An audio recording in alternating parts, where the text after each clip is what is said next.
Hello everyone, this is Ashish Jain. This is another chapter of income tax, that is income from house property.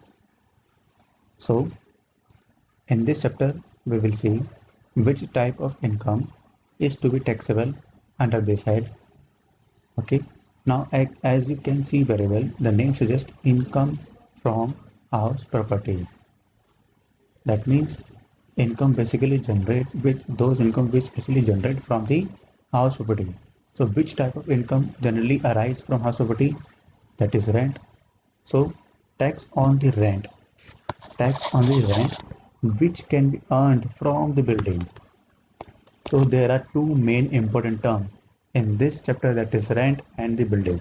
So first we need to see which type of building is actually going to arise rent, or then we will see which type of rent is to be taxable under this head. Okay, so हम देखिए बहुत आराम से करेंगे. So let's see all the notes.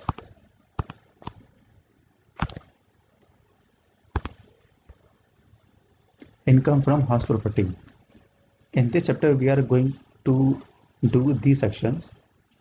First section is section 22, which talks about basis of charges. Basis of charges basically tells about the scope.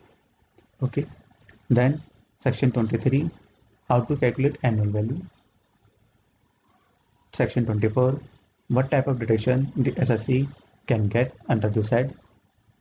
Then section 25 tells us about the how to treat interest on borrowed capital, which are generally payable outside India.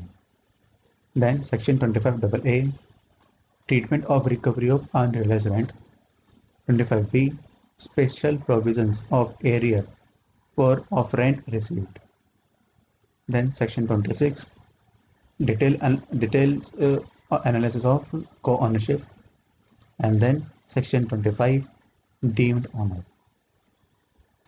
Now first talk about basis of charge. देखिए basis of charge का तो basically as I told you earlier, this basically talks about the scope. Scope in the sense कौन से type की income या फिर किस पे हम जो टैक्स लगाने वाले हैं. ठीक है, जैसे देखिए नाम होता है, जैसे आप सब्जेक्ट क्या पढ़ते देखो, इनकम टैक्स. ठीक है, सो इनकम टैक्स बेसिकली क्या होता है, that means tax on taxable income.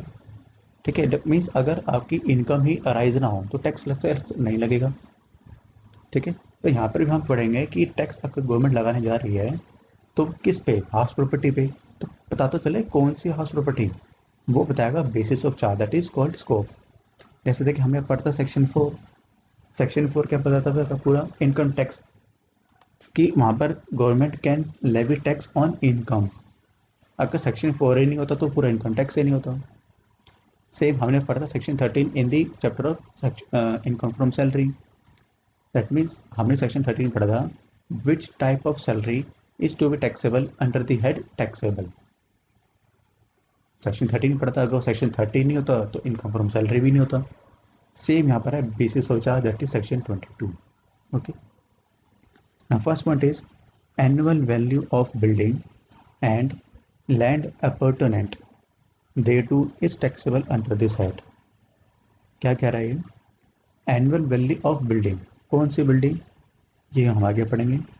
But यहाँ बोल रहा है कि land appurtenant, that means land attach to building is also taxable under this head. क्या मतलब हुआ उसका, देखो ध्यान से. जैसे देखिए ये क्या है, बिल्डिंग.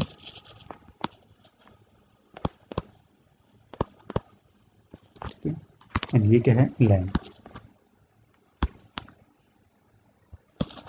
तो हमें ये तो पता है कि बिल्डिंग पे टैक्स अराइज होगा, ये तो चलो हमें पता ही है.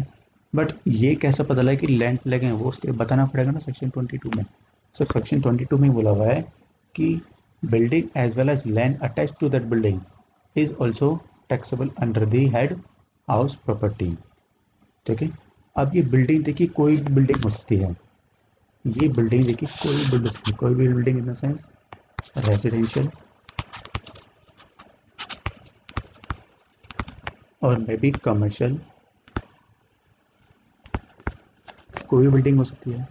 ठीक है, सो इसी पे ही जो है गवर्नमेंट बोल रही है दीज ऑल दीज, कोई भी अगर इस पे रेंट आया दैट मीन्स एनुअल वैल्यू जो कैलकुलेट होगा इस पे, so this annual value will B taxable under head house property.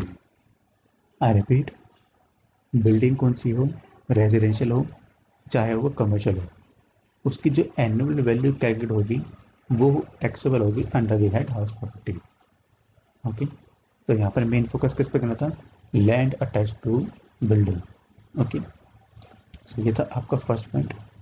Now moving to next point, notes. ठीक है, ध्यान से क्या बोले, even if letting out is the business of the assessee, still rent income of a building is taxable under the head house property only. क्या मतलब हुआ, अगर किसी असेसी का बिजनेस ही ये जो है वो सिर्फ रेंट पे देने का है, दैट मीन्स कोई एक्स पर्सन है, उसने 10 बिल्डिंग खरीदी, 10 की 10 बिल्डिंग उसने लेट आउट पे चढ़ा दिया, तो वो उसका एक तरह से उसको source main source of income क्या है, रेंट। ठीक है, तो वो सारा किस में आएगा, आपका हाउस प्रॉपर्टी में ही आएगा। चाहे उसका बिजनेस ही यही हो कि वो लैंड खरीदता है, ठीक है, फिर उस पर बिल्डिंग बनाता है, बिल्डिंग बनाने के बाद उसको सबको किराए पे चढ़ा देता है या लेट आउट कर देता है। तो any income which arise from the let out property that is to be taxable under the head house property. Okay.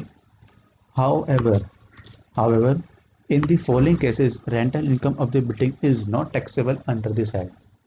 कौन सी बिल्डिंग पे जो है रेंटल इनकम पे जो है वो टैक्सेबल नहीं है, if the building is let out to carry on the business more efficiently then it shall be taxable under the head PGB.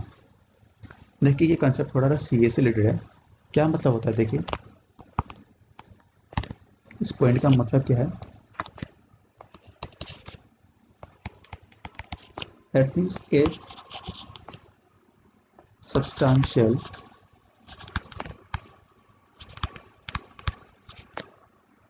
income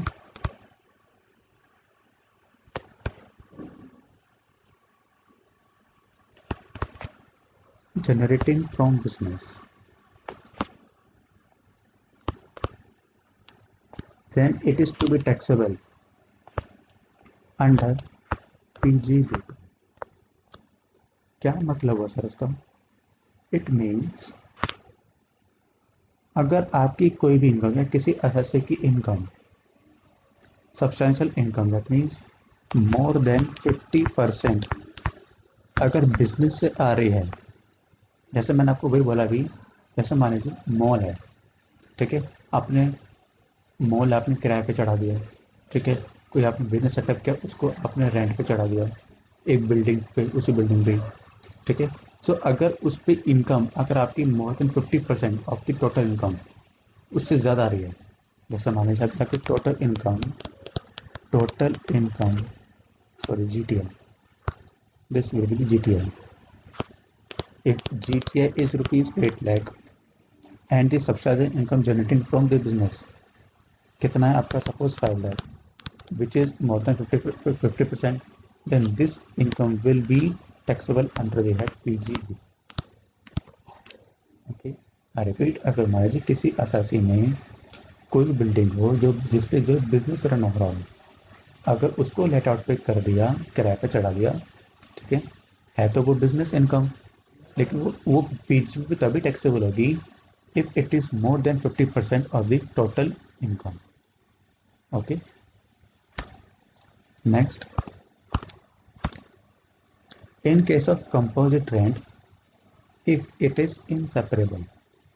क्या मतलब हुआ, कंपोजिट रेंट देखिए होता क्या है,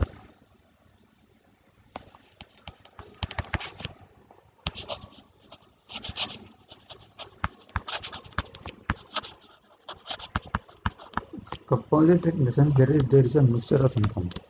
for example PG paying guest, वो जनरली क्या करते हैं, they basically charge rent from the students, और जो भी वहाँ पर रहता है रेंट लेता है। रेंट में देखिए क्या क्या इंक्लूड हो सकता है, एक तो रेंट उस प्रॉपर्टी का जिस प्रॉपर्टी में वो ऐसा से रह रहा है, प्लस और भी कोई अदर सर्विसेज जो कि पीजी में ही प्रोवाइड हो रही है। विच type of services, it may be like suppose food, या फिर लॉन्ड्री सर्विसेज। ठीक है, अब मान लीजिए यहाँ से आ रहा है, जो आ रहा है सपोज रेंट आ रहा है सपोज 6000। ठीक है, यहाँ से जो आ रहा है जो आ रहा है सपोज कितना 4000, टोटल मिला के कितना हो गया 10,000। सो this will be called, this total amount 10,000 will be called composite rent. That means composite rent अगर वो इनसेपरेबल, दैट मीन्स अगर वो सेपरेट नहीं कर सकते तो वो आपका इनकम फ्रॉम हाउस प्रॉपर्टी में टैक्सेबल नहीं होगा। Okay, so it is up to the you can say SSC, अगर वो सेपरेट, उसको पता है पूरा हिसाब कि कितना अमाउंट जो वो रेंट के फॉर्म में है, कितना अमाउंट अदर सोर्सेज से आया या अदर इनकम से आया, अगर सेपरेट कर सकते हैं तो जो रेंट्स है वो सारा कहाँ चला जाएगा आपका हाउस प्रॉपर्टी में। ठीक है, बट अगर वो इन सेपरेट नहीं कर सकते तो वो आपका हाउस प्रॉपर्टी में नहीं है। ठीक है, next, if building is occupied by assessee for his own business or profession, then nothing shall be taxable under house property. क्या मतलब हुआ, अगर किसी असासी ने अपने ही बिल्डिंग में, मान लीजिए suppose the assessee basically running coaching centre, और can say suppose if any assessee running some boutique.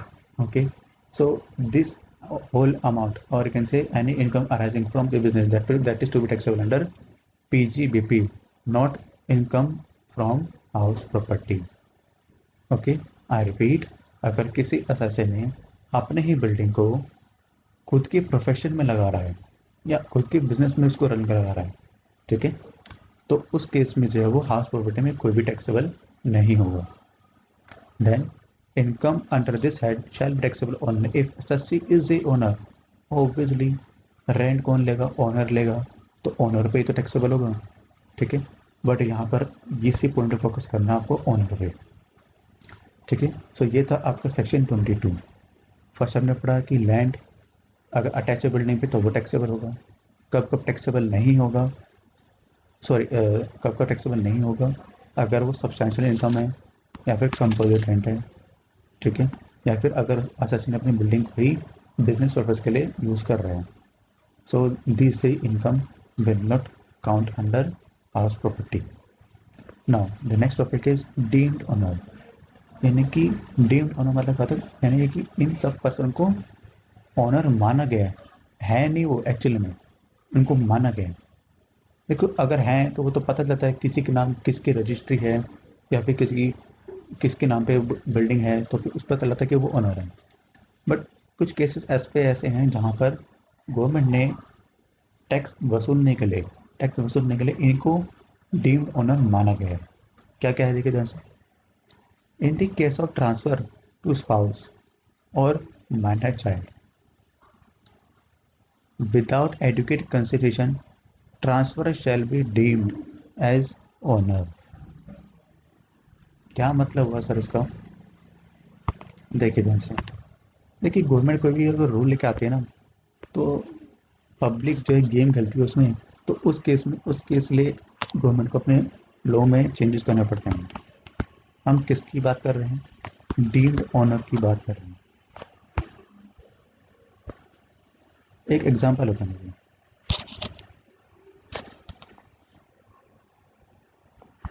First point पढ़ रहे हैं, इसी का हम एग्जांपल पढ़ रहे हैं। मान लीजिए कोई एक मिस्टर ए है एंड मिसेस ए है। मिस्टर ए की सैलरी सपोज 20,000 पर मंथ है,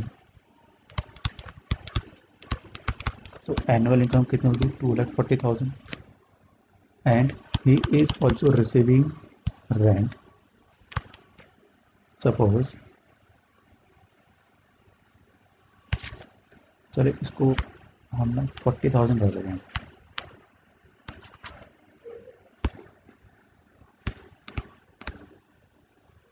सपोज रेंट आ रहा है 10,000 पर मंथ, 120, टोटल इनकम कितनी होगी 6 lakh. Mrs A Mrs A की कोई भी इनकम नहीं है, suppose she is a house wife, ठीक है, तो कोई इनकम अराइज नहीं होगी। अब मिस्टर ए सोच रहे हैं कि आपको पता है, देखिए, to for the assessment year 1920 अगर इनकम 5 लाख से नीचे जो लेफ्ट चली जाती है, तो after getting the rebate under section 87A the whole amount will not taxable, आपकी टैक्स लाइबिलिटी जीरो आएगी। जैसे कि अगर इनकम 5 लाख से नीचे चली गई तो 12,500 की रिबेट मिल जाती है, तो उस केस में जो है कोई भी अमाउंट जो है वो टैक्सेबल नहीं होता। तो इस केस में मिस्टर ए क्या करते हैं, मिस्टर ए सोचते हैं कि क्यों ना मैं अपनी प्रॉपर्टी मैं मिसिस ए के नाम कर देता हूँ, ताकि जो रेंट मिल रहा है ना वो किसको मिलेगा, मिसिस ए के बैंक अकाउंट में मिलेगा। ऑब्वियसली जिसके नाम पे प्रॉपर्टी उसी के बैंक अकाउंट में सारा रेंट जाएगा। तो मिस्टर ए की बाद में जो है टैक्सेबल इनकम कितनी बन जाएगी, 4,80,000 which is less than 5 lakh, and then he will get rebate under section 87A।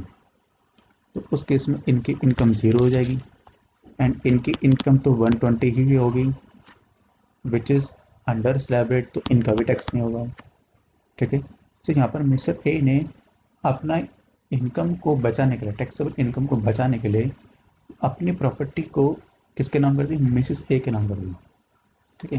देखिए, प्रॉपर्टी को ट्रांसफ़र करना कोई इलीगल नहीं है, वो तो ट्रांसफ़र होगा, ठीक है, वो तो प्रॉपर्टी के एक्ट के अकॉर्डिंग होगा, वो तो हो जाएगा, कोई दिक्कत नहीं है। यहाँ पर गवर्नमेंट देख रही है कि हम जो है टैक्स किससे वसूलेंगे, टैक्स किससे लेंगे, तो यहाँ पर गवर्नमेंट बोल रही है हम टैक्स यहाँ पर ट्रांसफर से लेंगे। ट्रांसफर को ना यहाँ पर mister A, sorry, transfer transfer को यहाँ पर मिस्टर ए, यानी कि यहाँ पर डीम्ड ऑनर ए को ही मानेंगे, but there is a condition. क्या कंडीशन है, if A transfer property to mister missus A in any inadequate consideration, that mean suppose मान लीजिए प्रॉपर्टी की वैल्यू सपोज 50 लाख है, एंड मिस्टर ए ने मिसेस ए से सपोज 5 लाख ही लिए हैं, सो दिस इज टोटली इनएडिक्वेट कंसिडरेशन।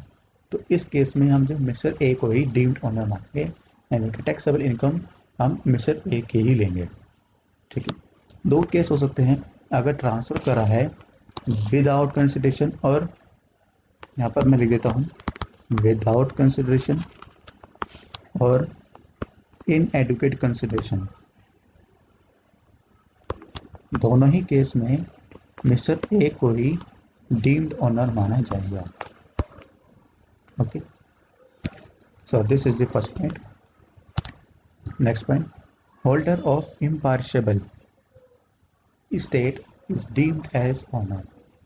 इसका क्या मतलब है, देखिए जैसे क्या होता है, लाइक सपोज जैसे मुंबई में होता है, देखिए मुंबई में क्या होता है, काफ़ी बड़ी बड़ी चौल होती हैं, ठीक है। Suppose there is a big land, ठीक है। यहाँ पर देखिए, मान लीजिए ये बिल्डिंग है, ये बिल्डिंग है, काफ़ी सारी बिल्डिंग है, तो उसमें काफ़ी सारे फ्लोर्स बने हुए हैं, ठीक है, काफ़ी सारी बिल्डिंग, काफ़ी सारे घर हैं। यहाँ पर सपोज एक छोटा सा प्ले ग्राउंड भी है, ठीक है। अब ये लैंड का, अब ये है, मान लीजिए लैंड का जो owner suppose suppose mister x, ठीक है, वो इस ज़मीन पे गवर्नमेंट बोल रही है कि हम टैक्स ना सिर्फ इसी से नहीं वसूल सकते। गवर्नमेंट यहाँ पर टैक्स किससे वसूलना चाह रही है, basically holder of that property, means जो यहाँ पर लोग रह रहे हैं, holder of the state, that will be called, they will be called as deemed owner. Okay, next, in case of allotment or lease under a house building scheme of society, company or other association, the person to whom building has been allotted shall be deemed as owner। क्या मतलब हो sir इसका,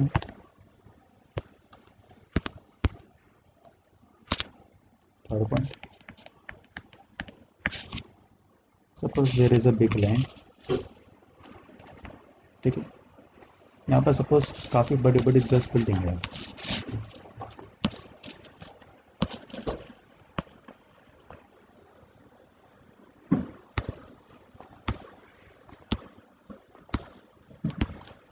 10 building है, ठीक है। And on एक एक building, मान लीजिए suppose there is X person, उसने सबसे पहले क्या करा, अपनी एक ज़मीन खरीदी। सपोज उस बिल्डिंग की सपोज उस लैंड की जो वैल्यू सपोज कितनी है, 5 करोड़। ठीक है। एंड 5 करोड़ ही उसने क्या करा था, कंस्ट्रक्शन लगा दिया ऑन दीज 10 बिल्डिंग्स। ठीक है। अब उसने क्या करा, एक कोऑपरेटिव सोसाइटी बनाई, कोऑपरेटिव सोसाइटी बनाई जिसमें देखिए चेयरमैन भी हो गए, सीईओ भी होंगे, मेंबर्स भी होंगे। ठीक है।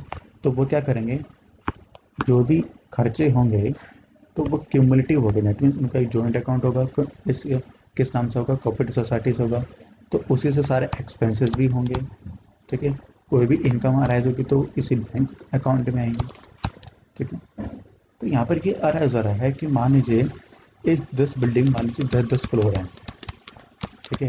तो यानी कि कितने लोगों को ये बिल्डिंग दी, अराउंड 200, अराउंड 100 पीपल्स को। एंड जब वो इस बिल्डिंग में रहेंगे तो वो क्या बन जाएंगे, उस कोऑपरेटिव सोसाइटी के मेंबर्स बन जाएंगे। तो यहाँ पर क्वेश्चन ये अराइज होता है कि उस बिल्डिंग से होने वाली इनकम जो अराइज हो रही है उस पर टैक्स कौन देगा, again holder, that means these 100 people. इसी की लैंग्वेज की बात लिखी हुई है ध्यान से। इन केस ऑफ अलॉटमेंट और lease under a house building scheme of society, company और other association, the person to whom building has been allotted, जिस पर्सन को बिल्डिंग अलॉट की गई है, shall be deemed to be as owner. Okay.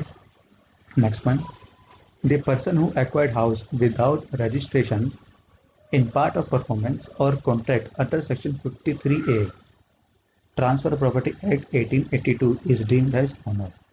That means अगर मान लीजिए suppose से किसी बिल के थ्रू, पावर ऑफ अटर्नी के थ्रू किसी एक्स पर्सन ने वाई पर्सन को जो प्रॉपर्टी ट्रांसफर कर दी। ठीक है। तो उस केस में जो है जिसके नाम प्रॉपर्टी की है, ठीक है, उसी को ही जो है हम क्या मानेंगे, डीम्ड होना चाहिए। क्योंकि देखिए पावर ऑफ अटर्नी में रजिस्ट्री उसके नाम पे नहीं है, बट पावर ऑफ अटर्नी उसके नाम पे है, तो पावर ऑफ अटर्नी जिसके नाम है उसी को यहाँ पर डीम्ड ओनर मानेंगे। ओके। Next, disputed ownership.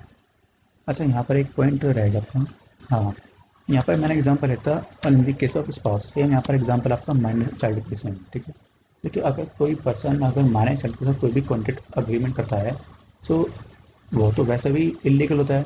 ठीक है। वो तो वैसे वो कहता वर्ड होता है, तो वो तो जब एग्रीमेंट इलीगल है तो ट्रांसफ़र ही जो क्या कौन माना जाएगा, डीम्ड माना जाएगा। बट यहाँ पर लिखा हुआ है not being a minor married daughter. इसका मतलब क्या हुआ, देखिए एक्चुअली क्या था, like in the other times basically पहले जो है बाल विवाह ज़्यादा होता था। तो उस केस में क्या करते थे, अगर कोई छोटी बच्ची है तो उसकी शादी कर देते हैं, तो मतलब बाप दादा जो अपनी प्रॉपर्टी जो बच्चे के नाम कर देते हैं। ठीक है। तो देखिए वो माइनर मैरिड डॉटर होती है, वो तो प्रॉपर्टी लेके चली गई। ठीक है। तो उस केस को छोड़कर क्योंकि वो मैरिड हो चुकी है, उस केस को छोड़कर अगर कोई और अदर माइनर चाइल्ड है, ठीक है, और अगर उसको विदाउट कंसिडरेशन या फिर without inadequate consideration property transfer करिए तो ट्रांसफर को ही हम क्या मानेंगे, डीम्ड ओनर मानेंगे। ठीक है। अच्छा, वन मोर थिंग, यहाँ पर आइए। ऐसा मान लेते हैं कि 5 बिल्डिंग है, किसी एक्स पर्सन की ये 5 घर है। ठीक है। देखिए as per the amendment and for the financial year 1920, amendment क्या है, दैट मीन्स कोई भी पर्सन जो है अपने 2 घर को वो सेल्फ ऑक्यूपाइड मान सकता है, लेकिन अगर 2 से ज़्यादा हुए तो बाकी जितनी अदर प्रॉपर्टी है उसको डीम्ड लेट आउट माना जाएगा। आई रिपीट, जैसे मान लीजिए 2 घर है, इस 2 घर को वो सेल्फ ऑक्यूपाइड मान सकता है। ठीक है। बाकी 3 घर क्या मानेंगे, डीम्ड लेट आउट मानेंगे। बट सपोज जो हाउस नंबर 3 है वो किसके लिए यूज़ हो रहा है, सपोज बिजनेस या फिर प्रोफेशन के लिए यूज़ हो रहा है, तो वो किस केस में आएगा, अभी हमने ऊपर डिस्कस किया था, वो तो हाउस प्रॉपर्टी में आएगा ही नहीं। ठीक है। इस केस को हम हाउस प्रॉपर्टी किस केस में नहीं मानेंगे। बट बाकी अदर टू को हम क्या मानेंगे, deemed let out. I repeat, government ने बोला है कि फ्रॉम दी फाइनेंशियल ईयर 1920 अगर किसी भी एसएससी के पास दो से ज़्यादा अगर घर हैं, ठीक है, तो वो किसी भी दो घर को वो सेल्फ ऑक्यूपाइड मान सकता है। बाकी जो अदर प्रॉपर्टी होगी उसको लेट आउट माना जाएगा, एसेट माना जाएगा, लेट आउट माना जाएगा, ठीक है। Now moving to next point,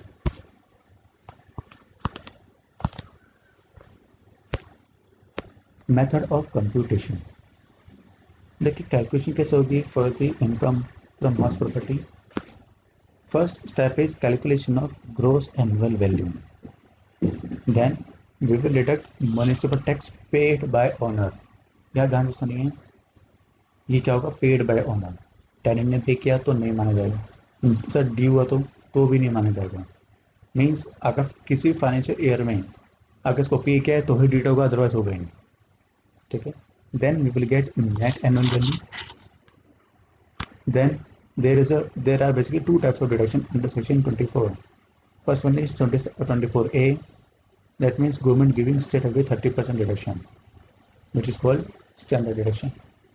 Then under section 24B there is another deduction in the name of interest on borrowed capital, that means interest on home loan, ठीक है। तो यहाँ पर जो गवर्नमेंट दो टाइप के आपको डिडक्शन दे रही है। अब now we will actually talks about in detail one by one each and every term. First one is gross annual value। देखिए बहुत ध्यान से पढ़ना है, gross annual value.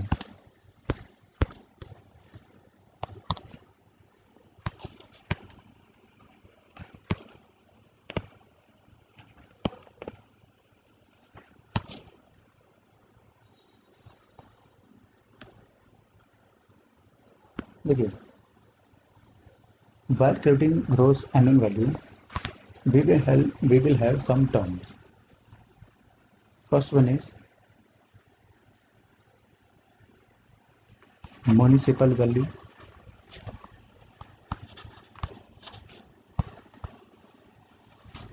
then fair rental value,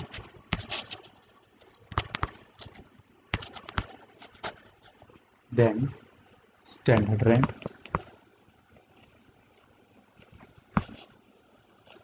and last we have actual rent। देखिए बहुत ध्यान से समझना।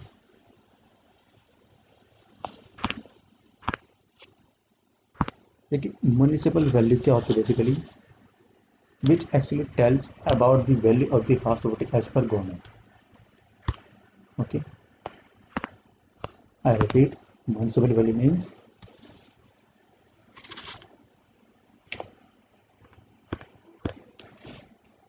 the value of house property as per government norms, उसकी क्या वैल्यू होगी। Then next we have fair rental value, that means उसकी fair value at present उसकी वैल्यू क्या होगी वो देखेंगे।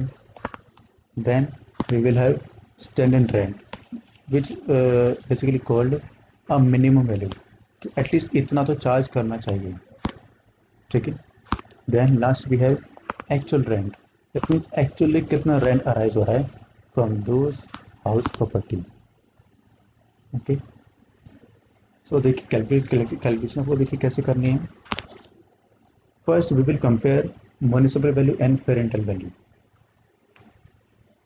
इसमें क्या लेंगे हम, विच एवर इज हायर,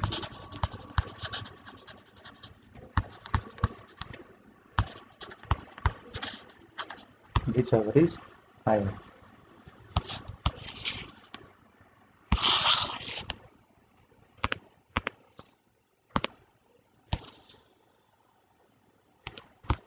किस किस में कंपेरिजन है यहाँ पर देखिए ध्यान से एक बार, यहाँ पर कंपेयर कर रहे हैं municipal value and fair rental value.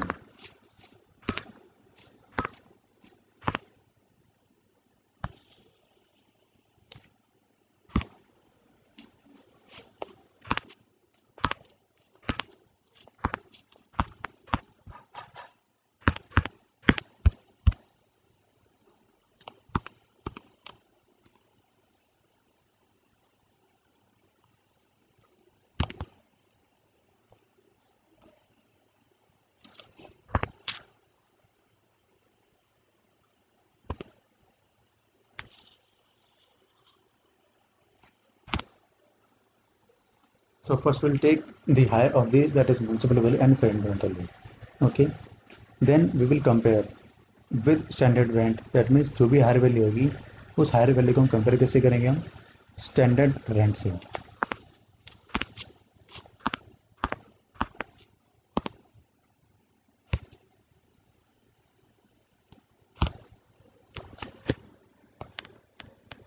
Whichever is lower.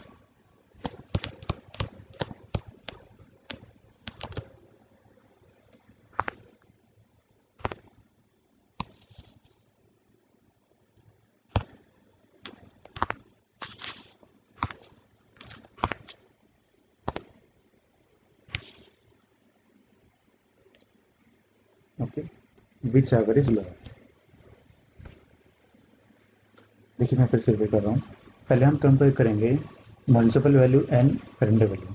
We will take higher value, then we will compare that higher value with the standard rent. We will take the lower value. ठीक है. Then we will take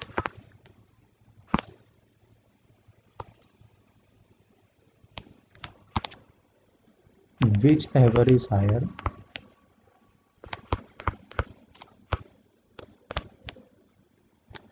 कब करेंगे, जब हम compare करेंगे कौन सी value को. ये जो वैल्यू आएगी आपकी विच एवर इज लोअर से एंड एक्चुअल रेंट से.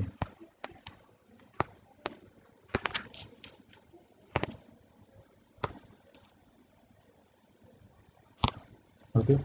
सो देखिए आपको टर्म क्या करना, पहले याद करना higher lower higher, higher lower higher. पहले कंपेयर करेंगे between the municipal value and higher and rental value. Whichever is higher we will take. Then again we will compare with standard rent, whichever is lower. Then again we will compare with these lower value with the actual rent. We will take higher value. ठीक है. Higher, lower, higher. Okay. अब देखिए ध्यान से इसको हम कैसे calculate करते हैं. यहाँ पर हम किसकी कैलकुलेशन कर रहे हैं, for the calculation of gross annual value. अब हमने टेबल देखी थी कैसे है. पहले हम करते हैं GAV, that is gross annual value. उसमें क्या माइनस करते हैं municipal tax, then we will get net annual value. But यहाँ पे बात कर रहे हैं ग्रोस एनुअल वैल्यू एक्चुअली आता कैसे है. ठीक है. देखिए ध्यान से मैं फिर से एग्जाम्पल लेता हूँ, एक एग्जाम्पल लेते हैं. जैसे मान लीजिए म्युनिसिपल वैल्यू सपोज 90,000 है, फेयर रेंटल वैल्यू सपोज 1,10,000 है, स्टैंडर्ड रेंट सपोज 70,000 है, एंड एक्चुअल रेंट मान लीजिए 1,20,000 है. तो कैसे करेंगे, देखिए पहले हम कंपेयर करेंगे with these whichever is higher. Higher क्या हुआ 110, कितना आ गया 1,10,000. देन कंपेयर किससे करेंगे हम इसको 70,000 से. 70,000 विच एवर इज लोअर, तो लोअर वैल्यू क्या होगी 70,000. देन हम कंपेयर करेंगे इसको इससे, तो क्या लेंगे whichever is higher, that is 1,20,000. So this will be the gross annual value. ठीक है. बट ये तो मैंने भी छोटा सा एग्जाम्पल लिया है, वैसे इसका प्रॉपर प्रेजेंटेशन देखिए कैसे करते हैं वो ध्यान से देखिए. देखिए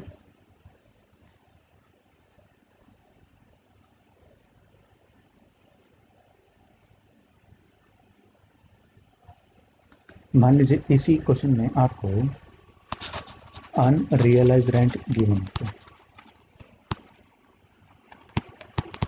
अनरियलाइज एक्चुअल रेंट कितना है 1,20,000, दैट इज 10,000 पर मंथ. मान लीजिए एक महीने का रेंट उसको मिला ही नहीं है, टेरेंट तो रह रहा है बट उसको मिला नहीं है, दे नहीं पाया. कितना 10,000. एक और है suppose loss due to vacant.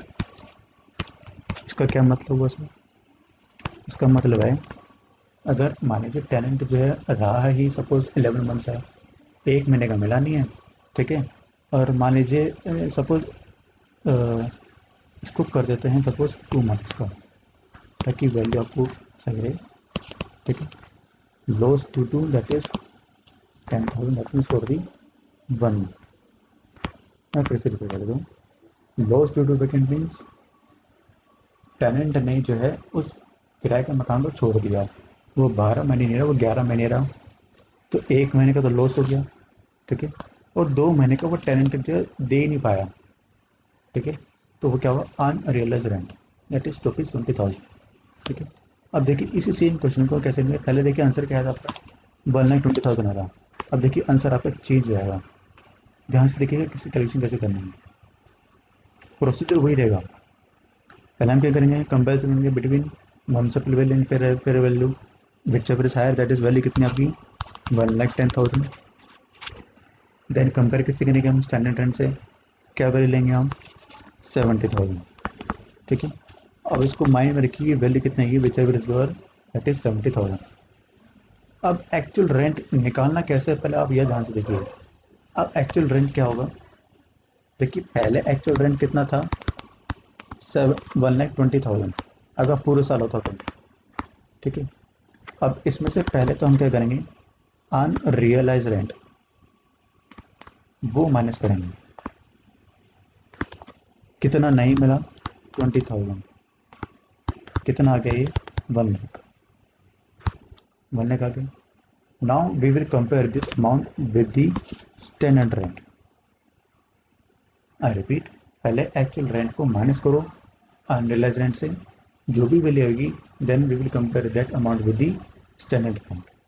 हम क्या लेते हैं, जब हम स्टैंडर्ड से कंपेयर करते हैं तो whichever is higher, higher आ गया, हायर वैल्यू कितनी है 1 लाख। बट जी ए भी आपकी ये नहीं है, इसमें से आपको 10,000 जो लॉस हुआ था वैकेंट का वो आपको माइनस करना है, which comes to amount rupees 90,000। Now this value will be known as G A V. ठीक है। कोई नहीं, अभी हम इसके और एग्जाम्पल लेंगे, देखिए आपको बहुत अच्छे समझ आ जाएगा कि कैसे कैसे आपको एग्जाम्पल लेने हैं, कैसे कैसे आपको जी ए बी कैलकुलेट करना है।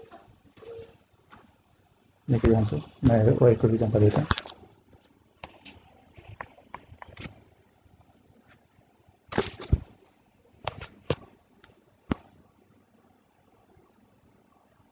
देखिए आपको क्या गिवन है, municipal value, fair rental value, standard rent, annual rent, then आपको गिवन है अनरियलाइज रेंट। अच्छा, अनरियलाइज आपको कौन से महीने कौन से ईयर का लेना है, only for the financial year 1920 की, हम 2021 की निकालेंगे। ठीक है। असेसमेंट तो हमें आपसे इसी फाइनेंशियल ईयर का आपको अनरियलाइज रेंट लेना है। Then loss due to vacancy,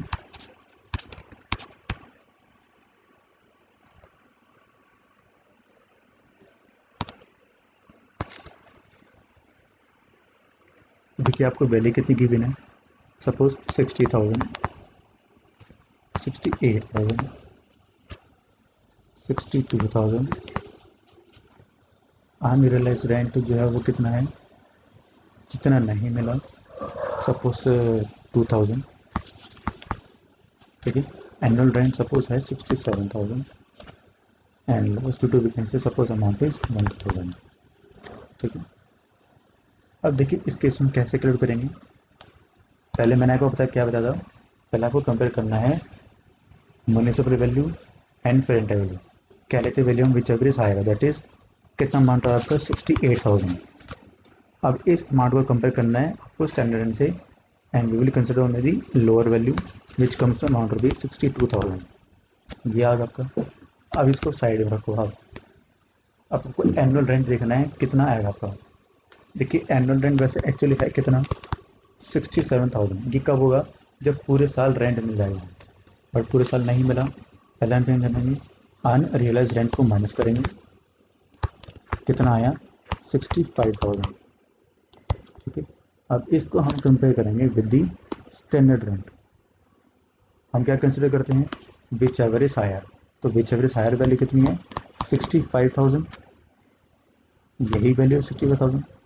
अब while calculating G A V, for the calculation of G A V क्या करते हैं हम, GAV कितनी आएगी 65,000 minus loss due to vacancy amounting rupees 1,000. So this comes to amount rupees 64,000. Okay. Let's take another example.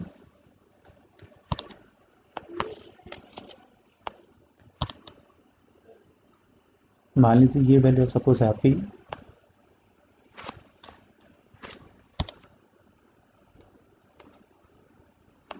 1,12,000, 1,17,000, 1,15,000, 1,21,000, unrealized rent 50,000 and loss due to vacancy 1,000.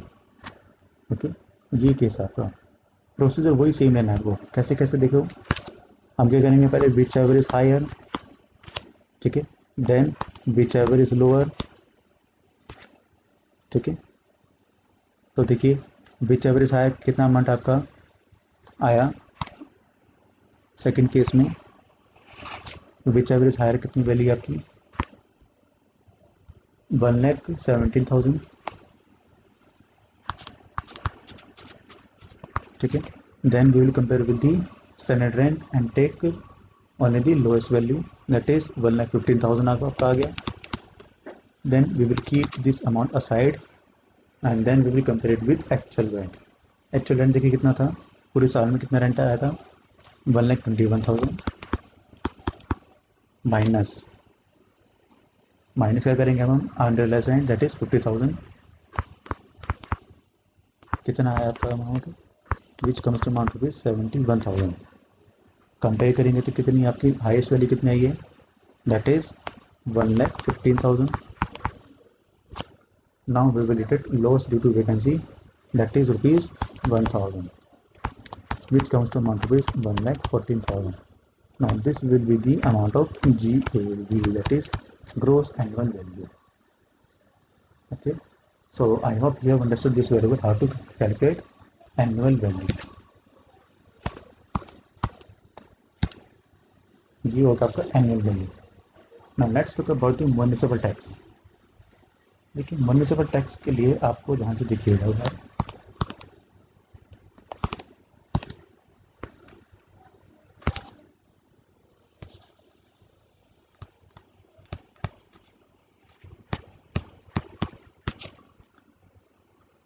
ये होता क्या basically a service tax, basically a service tax by local authority. ठीक है, but याद रखना आपको कौन कौन सी वैल्यू यहाँ पर कंसिडर करनी है, ओनली पेड बाय ओनर. मैं यहाँ पर क्यों पॉइंट लिख रहा हूँ paid by owner, because sometimes there is an agreement between the tenant and the owner that the tenant will pay the amount of municipal tax on behalf of owner to the municipal, ठीक है, और to the local authority. तो इस case में हम देखेंगे suppose से paid by owner. Then अगर कोई भी ड्यू अमाउंट हुआ, कोई ड्यू अमाउंट हो रहा है तो उसको आपको कंसिडर नहीं करना. तो ड्यू से अमाउंट मतलब मान लीजिए आपने 2 साल से म्यूनसिपल टैक्स पे नहीं किया, ठीक है, बट 19-20 में आके आपने सारा टैक्स आपने 3 साल का मिला के अब दे दिया, तो 3 साल का माइनस कर सकते हो. आपने चाहे 10 साल बाद आपने म्यूनसिपल टैक्स पे किया हो तो भी माइनस कर सकते हो, लेकिन अगर कोई भी ड्यू अमाउंट हुआ तो उसको माइनस नहीं कर सकते. Okay, so this is the about municipal tax. Now, after deducting the municipal tax from the gross annual value, we will get annual value, or you can say net annual value. Now, we have deductions, 2 types of deduction, that is A, standard deduction, that is 30%. 30% of NAV, that is net annual value. Okay, देखिए जैसे देखिए owner के बहुत सारे खर्च होते हैं related to the building, जैसे रिपेयर का हो गया, मेंटेनेंस हो गया, ठीक है, कुछ सीवेज चार्जेस हो गए, कुछ भी हो गया, तो उस केस में सारे खर्चे को मिलाकर गवर्नमेंट आपको स्टेट लेवल डिडक्शन दे रही है 30%. क्या हो 30% हो. इसका मतलब क्या हुआ, that means if question is saying that the owner paid these maintenance charges or repair amount, you need to totally ignore those amounts. कुछ भी given हो, because आपको सिर्फ और सिर्फ 30% sanitation कंसिडर करना, बाकी आप कुछ नहीं करना. Okay. Now next we have interest on working capital. This is a very huge topic and very little bit complicated. So we will cover this topic in the next video. Okay. So तब तक आप ये revise करिए. ठीक है. Thank you. Please keep like and subscribe my channel.